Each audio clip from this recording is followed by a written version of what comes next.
जय हिंद मित्रांनो, आपल्या यूट्यूब चॅनलवर मी सर्वांचं मनापासून स्वागत करत आहे। आजच्या या व्हिडिओच्या माध्यमातून आपण महा टीईटी जी की 10 नोव्हेंबरला झालेली आहे त्याचा निकाल कधी आहे, त्याच्या पासिंगचा क्रायटेरिया नेमका काय आहे, सीटीईटीचा जो आत्ताच निकाल लागलेला आहे त्या निकालामध्ये जे उमेदवार ईडब्ल्यूएस कॅटेगरी मधून बिलॉंग करतात त्या उमेदवारांचं काय, ते शिक्षक भरतीमध्ये पात्र असणार आहे किंवा नाही, त्याचं आपण पुराव्यासहित माहिती या व्हिडिओच्या माध्यमातून जाणून घेणार आहोत। आणि इथून पुढे आपल्याला अभियोग्यता आणि बुद्धिमत्ता चाचणी टेट 3 साठी नेमकं काय करता येऊ शकेल त्याविषयी देखील आपण माहिती या व्हिडिओच्या माध्यमातून जाणून घेणार आहोत। परंतु तत्पूर्वी आपण जर चॅनलवर नवीन असाल तर आमचे चॅनल सबस्क्राइब करा, साइडचा जे बेल आयकॉन आहे त्याला देखील प्रेस करा, जेणेकरून शिक्षक भरतीच्या संदर्भामधल्या कोणत्याही माहितीची अपडेट आपल्याकडून मिस होणार नाही। मित्रांनो, सगळ्या गोष्टी आपण पाहण्याच्या पूर्वी आपण जर का येत्या अभियोग्यता आणि बुद्धिमत्ता चाचणीची तयारी करत असाल तर तुमच्यासाठी उपलब्ध आहे त्या ठिकाणी मिशन टेट बॅच 2.0। यामध्ये तुम्हाला येत्या अभियोग्यता आणि बुद्धिमत्ता चाचणीसाठी परफेक्ट अशा प्रकारची एक बॅच मार्गदर्शन करण्याकरिता उपलब्ध आहे। या मार्गदर्शन पर बॅच मध्ये तुम्हाला टेटच्या प्रत्येक घटकांची या ठिकाणी तयारी करून घेतली जाणार आहे। डेली लाईव्ह लेक्चर असेल, लेक्चर जर मिस झालं तर ते रेकॉर्डेड फॉर्मॅट मध्ये उपलब्ध देखील असणार आहे। पीडीएफ नोट्स असेल, टेस्ट सिरीज असेल किंवा इतर डाऊट क्लिअरिंग सेशन असेल, सर्व काही तुमच्याकरिता या ठिकाणी उपलब्ध करून दिलेलं आहे, तेही मास्टर टीचर हे जे प्लॅटफॉर्म आहे त्या प्लॅटफॉर्मवर। आणि विशेष म्हणजे यांचा जो ट्रॅक रेकॉर्ड आहे अगदी जबरदस्त आहे, कारण टेट 2022 ला 1000+ उमेदवारांची या ठिकाणी निवड देखील झालेली आहे। त्याच्या पाठीमागचं एकमेव कारण म्हणजे शिकवण्याकरिता असलेली एक्सपर्ट अशा प्रकारची फॅकल्टी जी केवळ आणि केवळ टेट परीक्षेकरिता आपण जे आहे एकत्रित केलेली आहे। आणि IBPS चा पूर्ण जो टिपिकल फॉर्मॅट आहे, पॅटर्न आहे, तो त्यांनी गाळून पाळलेला आहे। यांनी स्वतःहून देखील जे आहे बऱ्याच वेळा एक्झाम्स मध्ये हाय स्कोर क्रॅक केलेला आहे। आपल्याला जर का यांच्या सानिध्यामध्ये अभ्यास करायचा असेल तर आता जे आहे मास्टर टीचर हे जे ऍप्लिकेशन आहे प्ले स्टोर वरून ते आपण डाउनलोड करू शकता। आता जाऊया आपण आपल्या महत्त्वाच्या मुद्द्याकडे। मित्रांनो, सेंट्रल गव्हर्नमेंटच्या वतीने घेण्यात आलेली जे काही माध्यमिक शिक्षा बोर्ड यांच्या मित्रांनो या ठिकाणी केंद्रीय माध्यमिक शिक्षा बोर्डच्या वतीने घेण्यात आलेली जे काही सीटीईटीची परीक्षा आहे त्याला आपण जे आहे केंद्रीय शिक्षक पात्रता परीक्षा असं देखील म्हणत असतो, त्याचा निकाल जाहीर झालेला आहे ऑफिशियल वेबसाईटला। जी परीक्षा या ठिकाणी डिसेंबर 2024 ला झालेली आहे। आपण त्याचा निकाल या ठिकाणी पाहून घ्यावा। पाहून घेतला असेल, पास झाला असेल तर तुमचं मनापासून या ठिकाणी अभिनंदन आहे। काय करायचं आहे, या व्हिडिओच्या डिस्क्रिप्शन मध्ये आणि पहिल्या कमेंट बॉक्स मध्ये देखील याची लिंक दिलेली आहे, त्या लिंकवर क्लिक करा। इथे तुमचा जो काही रोल नंबर आहे रोल नंबर टाका, सबमिट वर क्लिक करा, तुमचा जो निकाल आहे तो ऑटोमॅटिकली या ठिकाणी तुम्हाला पाहायला मिळून जाणार आहे। त्याच्यानंतरचा एक महत्त्वाचा प्रश्न या ठिकाणी तुमच्या मनामध्ये उपस्थित झालेला आहे की पासिंग साठी नेमकं क्रायटेरिया काय असणार आहे। बघा, पासिंग साठी तर जनरल कॅटेगरीसाठी, जनरल कॅटेगरी ज्याला आपण ओपन म्हणूया 90+ किंवा 90, ठीक आहे। आणि बाकीचे जे काही कॅटेगरी आहे, बाकीच्या कॅटेगरीसाठी 82 मार्क ही सफिशियंट आहेत। आता इथे प्रश्न निर्माण होतो ईडब्ल्यूएस कॅटेगरी वाल्यांचा। ईडब्ल्यूएस वाल्यांचं काय, कारण फॉर्म भरत असताना सेंट्रल गव्हर्नमेंटच्या टीईटी मध्ये म्हणजे सीटीईटी मध्ये ईडब्ल्यूएस चं ऑप्शन नव्हतं, एससीबीसीचंही ऑप्शन नव्हतं। मग अशा उमेदवारांचं काय, या उमेदवारांनी सरळ सरळ फॉर्म जे आहे ओपन मधून भरलेला आहे। मग आता तुमचा प्रश्न असेल की हे जे उमेदवार आहेत, आता यांना समजा एक ईडब्ल्यूएस चा उमेदवार आहे, समजा तो मीच आहे आणि मी ईडब्ल्यूएस चा ऑप्शन नसल्या कारणाने ओपनचा फॉर्म त्या ठिकाणी भरला होता, कारण ऑप्शन नाहीये। मग ओपनचा फॉर्म भरला आणि आता मला जे आहे 82 पासून ते समजा 89 च्या दरम्यान माझा स्कोर आलेला आहे, या दोघांच्या दरम्यान माझा स्कोर आलेला आहे। मग आता मी पास आहे का, मग जर पास असेल तर मग नेमकं काय होणार आहे, तर लक्षात घ्या, तुम्ही महाराष्ट्राच्या शिक्षक भरती करिता समजा जर महाराष्ट्र लेवलवरून जे काही परीक्षा होते आहे शिक्षकांची त्याकरिता पात्र आहे। आता तुम्हाला काय होईल की आता याचं जे सर्टिफिकेट असतं सीटीईटीचं ते येतं डिजी लॉकर नावाच्या वेबसाईटवर किंवा डिजी लॉकर नावाचं जे काही ऍप्लिकेशन आहे त्याच्यावर। आता डिजी लॉकरला दोन गोष्टी येतात, एक असतं मार्क मेमो, ठीक आहे, एक मार्क मेमो असतो आणि दुसरं असेल प्रमाणपत्र।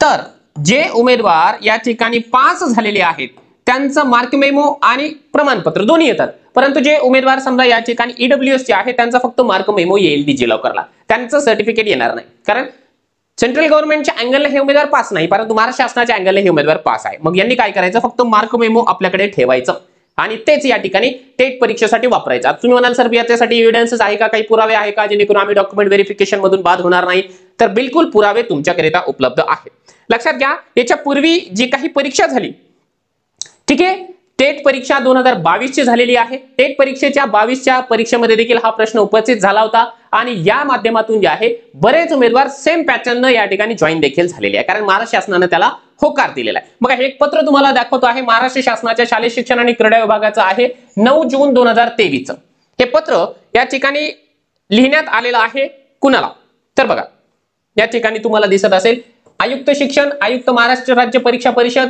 शिक्षण संचालक प्राथमिक माध्यमिक, आणि याचा विषय दिलेला आहे की शासन निर्णय दिनांक 7 फेब्रुवारी 19 मधील परिच्छेद क्रमांक 3 संदर्भात स्पष्टता आणण्याबाबत। इथे संदर्भ दिलेला आहे, शासन निर्णय आहे, आणि त्यानंतर याच्यामध्ये ज्या गोष्टी लिहिण्यात आलेल्या आहेत त्या आहेत ईडब्ल्यूएस च्या करिता महत्वाच्या। तर बघा इथे आपण थोडक्यामध्ये माहिती बघूया की शासन निर्णय दिनांक 7/2/19 अन्वये राज्यातील प्राथमिक, उच्च प्राथमिक, माध्यमिक, उच्च माध्यमिक विद्यालय, कनिष्ठ महाविद्यालयातील शिक्षकांची शैक्षणिक व व्यावसायिक अर्हता निश्चित करण्यात आली। यामधील परिच्छेद 3 हा महत्वाचा आहे। परिच्छेद 3 इयत्ता 1 ते 8वीच्या प्राथमिक आणि उच्च प्राथमिक शिक्षकांच्या पदांकरिता अनुसूचित जाती, अनुसूचित जमाती, विमुक्त जाती, भटक्या जमाती क, भटक्या जमाती ड, इतर मागास प्रवर्ग, विशेष मागास प्रवर्ग, सामाजिक व शैक्षणिक मागास प्रवर्ग, खुल्या प्रवर्गातील आर्थिक दृष्ट्या दुर्बल घटक, दिव्यांग उमेदवार, इतर प्रवर्गाच्या उमेदवारांसाठी पात्रता गुणांमध्ये 5% सूट देण्यात आली आहे। तथापि शासन निर्णय 7 फेब्रुवारी 2019 मधील परिच्छेद 3 मध्ये केंद्र शासन व राज्य शासन आयोजित शिक्षक पात्रता परीक्षा असा स्पष्ट उल्लेख नसल्याने, म्हणजे सीटीटीची गोष्ट त्यांनी या ठिकाणी केली, आर्थिक दृष्ट्या दुर्बल घटकामधील म्हणजे ईडब्ल्यूएस उमेदवारांना सदर परीक्षेमधील गुणांमध्ये 5% सूट देण्याबाबत संभ्रम निर्माण झाल्याचे दिसते।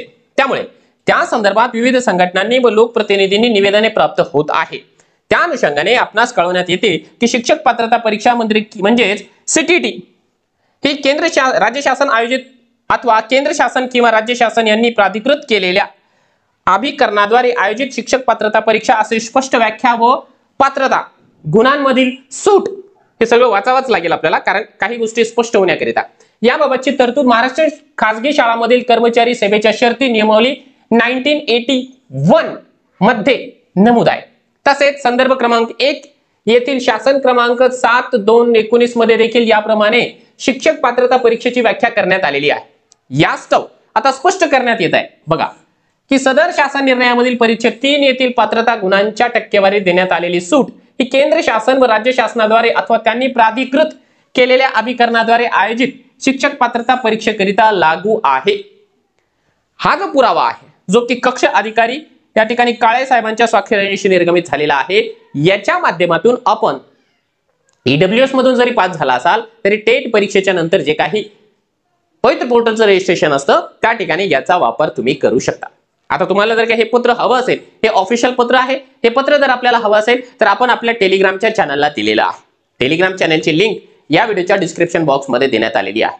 त्यामुळे निश्चिंत राहा, जर आपल्याला 82 पासून ते 89 पर्यंतचा स्कोर आला असेल तर बिंदास राहा आणि आता टेट परीक्षेच्या तयारीला सुरुवात करून द्या, कारण टेट परीक्षा फार लांब नाहीये, कारण फेज 2 च्या हालचाली सुरू झालेल्या आहेत। 2 पत्र आहेत ऍक्च्युअली, कारण दोन्ही पत्र त्याच गोष्टीला या ठिकाणी जे आहे दुजोरा देणारे आहे। एक तो जून महिन्याचा होता, हा ऑगस्ट महिन्यामधलं पत्र आहे। आता येऊया आपण दुसऱ्या महत्त्वाच्या मुद्द्याकडे, तो महत्त्वाचा मुद्दा म्हणजे टीईटीचा, कारण सीटीईटी तर झालेली आहे, टीईटी मध्ये तर त्या पद्धतीने कन्फ्युजन नाहीये, परंतु टीईटीच्या फायनल आन्सर की नंतर काही प्रश्न उमेदवारांच्या मनामध्ये निर्माण झालेले आहे।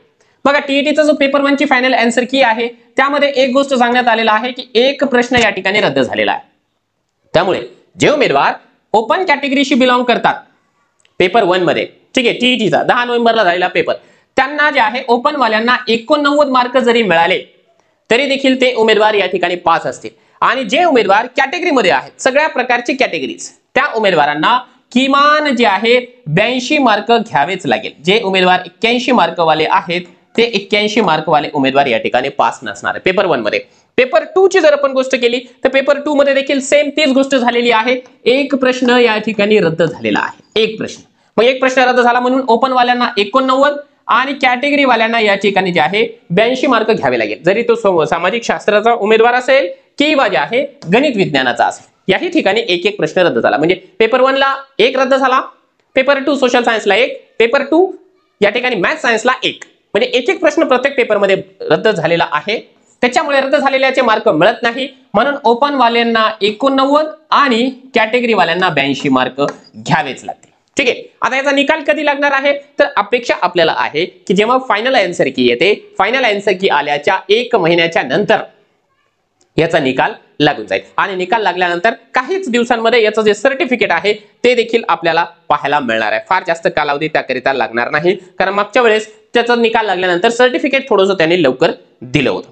त्याच्यामुळे मित्रांनो, आता तुमचं कन्फ्युजन या ठिकाणी दूर झालं असेल. तुम्हाला या ठिकाणी पुरावा देखील सापडलेला आहे. हा पुरावा आपल्याकडे ठेवा, याची प्रिंट आउट काढून ठेवा आणि जेणेकरून तुम्ही ज्यावेळेस डॉक्युमेंट व्हेरिफिकेशनला जाल सिलेक्शनच्या नंतर, त्यावेळेस तो पुरावा बनवून वापरा. परंतु सिलेक्शन करिता तुम्ही तेव्हा जाणार जेव्हा तुमचा टेटला स्कोर चांगला असेल, आणि टेट परीक्षेमध्ये जर स्कोर चांगला करायचा असेल तर तुमच्याकरिता मार्गदर्शन पर बॅच या ठिकाणी उपलब्ध आहे. या बॅच मध्ये तुम्हाला अगदी आयबीपीएसचा जो पॅटर्न आहे त्या आयबीपीएसच्या टिपिकल पॅटर्न प्रमाणे डेली तुमच्या मनामधल्या सगळ्या शंका दूर केल्या जाणार आहेत. आणि तेही विशेष म्हणजे याचं हे आहे की प्रत्येक एकेका सब्जेक्टसाठी आपण जे आहे 2-2 शिक्षकांची या ठिकाणी नियुक्ती केलेली आहे, जेणेकरून एका शिक्षकाच्या माध्यमातून एक टॉपिक नाही समजला तर सेम टॉपिक तुम्हाला दुसऱ्या शिक्षकाच्या माध्यमातून का होत नाही, परंतु क्लिअर व्हायला पाहिजे. यांचं मार्गदर्शन निश्चितपणाने घ्या. तुम्हाला भविष्यामध्ये येत्या टेट परीक्षेमध्ये जास्तीत जास्त स्कोर आल्याशिवाय राहणार नाही. यांचं मार्गदर्शन घेण्याकरिता प्ले स्टोअरला जा आणि मास्टर टीचर हे जे ऍप्लिकेशन आहे ते आज आता ताबडतोब डाउनलोड